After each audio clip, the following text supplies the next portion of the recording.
पूर्व सीएम अशोक गहलोत, वसुंधरा राजे और सचिन पायलट एक ही गुट में। जानिए राजस्थान की विधानसभा में किसको क्या मिली जिम्मेदारी। भजनलाल सरकार बनने के बाद अब राजस्थान विधानसभा में कार्य संचालन के लिए 15 समितियों का गठन किया गया है। इन समितियों में पूर्व सीएम सहित विधायकों के नाम शामिल है। खास बात तो यह है कि इसमें पूर्व मुख्यमंत्री वसुंधरा राजे, अशोक गहलोत और पूर्व उप मुख्यमंत्री सचिन पायलट को एक ही समिति में सदस्य के तौर पर नियुक्ति दी गई है। राजस्थान विधानसभा की प्रक्रिया और कार्य संचालन के लिए विभिन्न समितियों का गठन किया जाता है। इन समितियों में विधायकों को सभापति और सदस्य बनाया जाता है। ये समितियां विभिन्न मुद्दों पर बैठक का आयोजन करती है और फिर अपनी राय विधानसभा अध्यक्ष को भेजते हैं।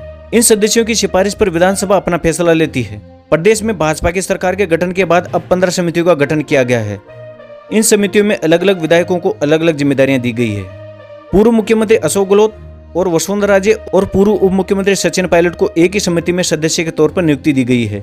इस समिति का नाम है नियम समिति। विधानसभा के नियम तय करने और नियमों के संशोधन की सिफारिश नियम समिति ही करती है। नियम समिति की सिफारिश पर ही विधानसभा अध्यक्ष नियम जारी करते हैं। विधानसभा के अध्यक्ष ही इस नियम समिति के पदेन सभापति होते हैं। सबसे महत्वपूर्ण, इस नियम समिति में वरिष्ठ विधायकों को सदस्य बनाया जाता है। कोशिश ये भी रहती है कि नियम समिति में अन्य दलों के विधायक भी शामिल हों ताकि नियम बनाने में उनकी राय भी ली जा सके। इस नियम समिति में वासुदेव देवनानी पदेन सभापति हैं और सदस्य पूर्व सीएम वसुंधरा राजे, पूर्व सीएम अशोक गहलोत, सुश्री सिद्धि कुमारी, आरएलपी सुप्रीमो हनुमान बेनीवाल, मुरारीलाल मीणा, पूर्व डिप्टी सीएम सचिन पायलट, प्रताप सिंह भील और दीप्ति किरण माहेश्वरी। शेष 14 समितियों में गहलोत, राजे और पायलट नहीं है। कुल 15 समितियां बनाई गई है। इनमें से सबसे महत्वपूर्ण समिति में पूर्व सीएम वसुंधरा राजे, अशोक गहलोत के साथ पूर्व उप मुख्यमंत्री सचिन पायलट और आरएलपी सुप्रीमो हनुमान बेनीवाल को सदस्य बनाया गया है। जानिए 14 अन्य समितियों के नाम।